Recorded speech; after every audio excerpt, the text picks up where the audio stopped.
Hello, Hi, mate. Ange, you alright? Yeah, good, man. Just get the team news, please, and also a bit of an update on Mickey and Madders, if there is one. Mickey and Matters, no real update, mate. Same as a few weeks back. International break. We've had a couple of issues out of that. Young Ash Phillips picked up an ankle injury with the England team, so he's out for a little while. Still sort of assessing it, but at least probably a month out. And then we're just checking on Pape Sarr, who's got a bit of an issue coming back from national team as well. So we'll just see how he is tomorrow. Didn't train today.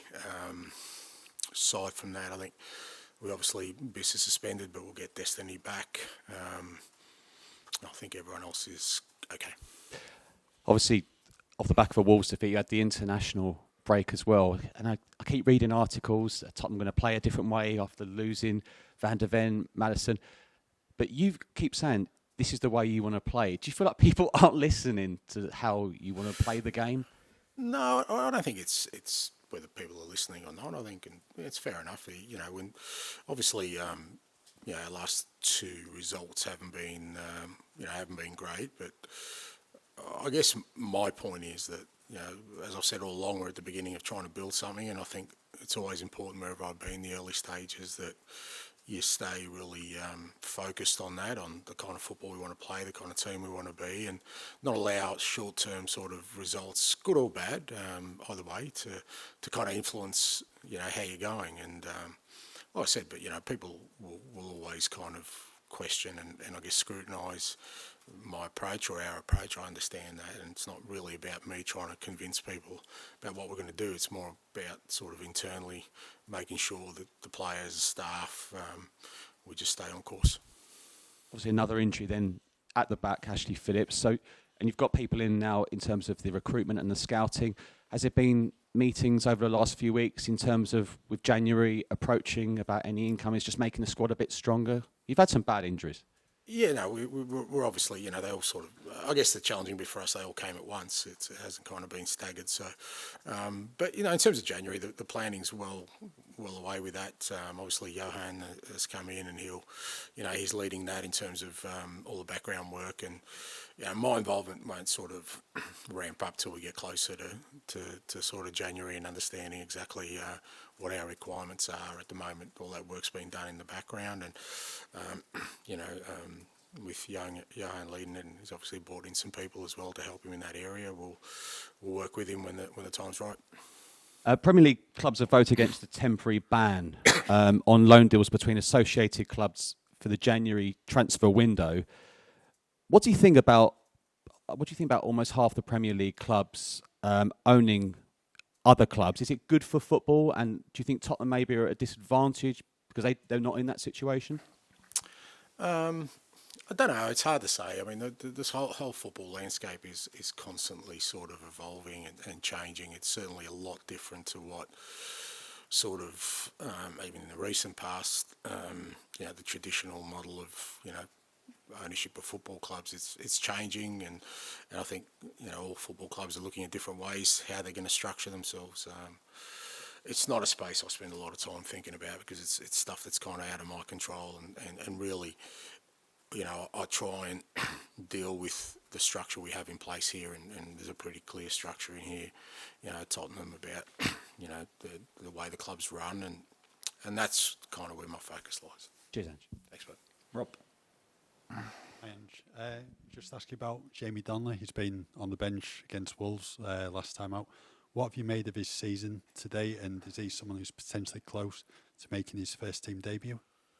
Yeah, no, Jamie's, we're tracking all the young guys, and, Jamie and Alfie Dorrington have been training with us fairly regularly over the recent period, obviously with all the injuries, but also prior to that they were coming in fairly regularly. So, I think that's that's kind of the first step for all these young guys is to get into the first team environment, see how they cope with training, and see how they sort of develop from there, how they adjust to everything we do and the way we do it. So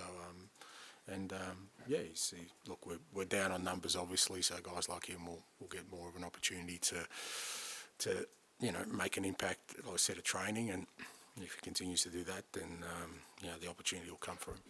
Rodrigo Bentancur played 86 minutes in midweek, obviously first start in 9 months.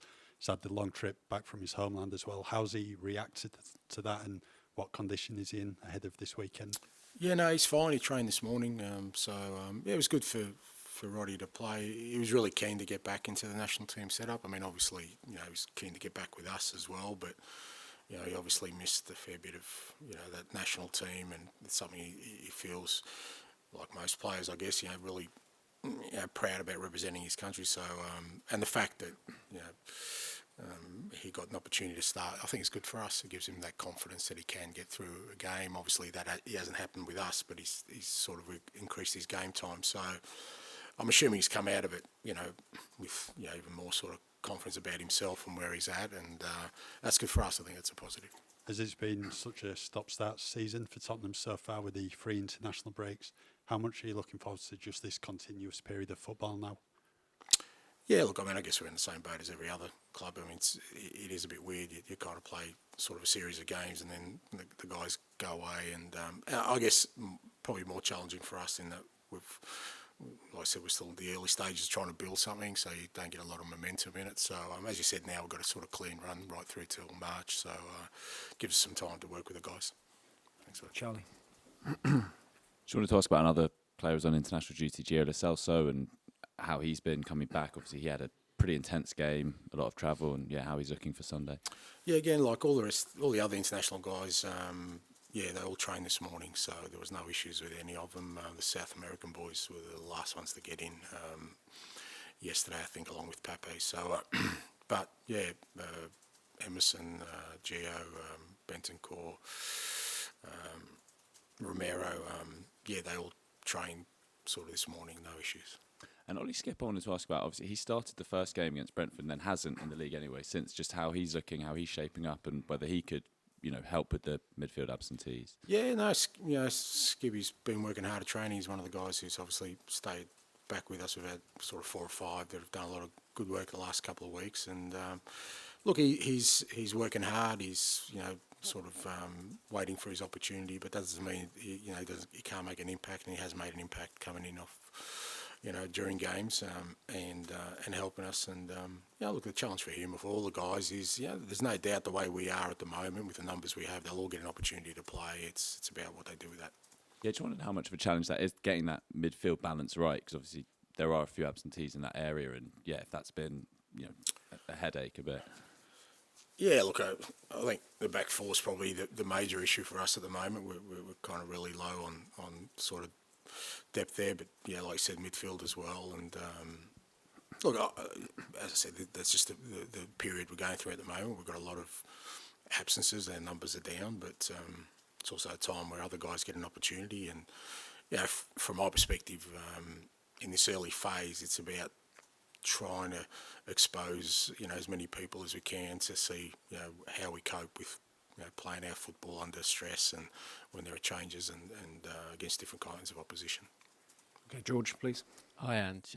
Just going back to Rodrigo, where do you see his best position in your midfield three? I think the beauty of him is he can play a couple of different areas. I think he can play as a 6. He can play sort of further forward, 8. He's even creative and I think he can score goals as well. So I think we're kind of hoping that